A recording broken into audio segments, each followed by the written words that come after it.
धाराशिव जिल्ह्यातील सर्व नागरिकांना माझा सप्रेम नमस्कार।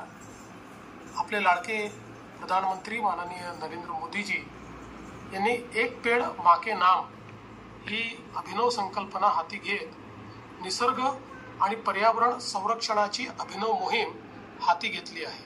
तोच उपक्रम पुढे नेत आपण महाराष्ट्रात हरित महाराष्ट्र समृद्ध महाराष्ट्र अभियान राबवित आहोत आणि त्या अंतर्गत 10 कोटी वृक्ष लागवडीचा संकल्प आपण केला आहे।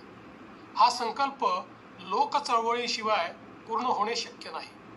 मला आनंद आहे की धाराशिव प्रशासनाने एकाच दिवशी 15 लाखापेक्षा अधिक वृक्षारोपणाचा संकल्प करून जागतिक विक्रमाचा निश्चय केला आहे। यासाठी मी सर्वांचे अतिशय मनापासून अभिनंदन करतो। जिल्हा प्रशासनासोबतच राणा जगजितसिंग पाटील आणि इतरही सर्वांनी यासाठी मोठा पुढाकार घेतला आहे।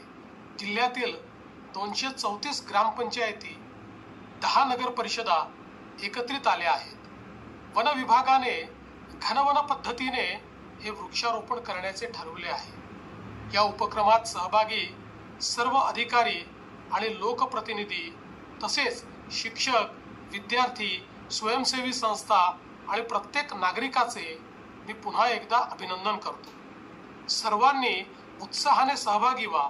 हरित धाराशिव ही काळाची गरज आहे। पर्यावरणाचे संतुलन ही आपल्या सर्वांची जबाबदारी आहे। हे अभियान यशस्वी करण्यासाठी आपल्याला खूप खूप शुभेच्छा। जय हिंद, जय महाराष्ट्र।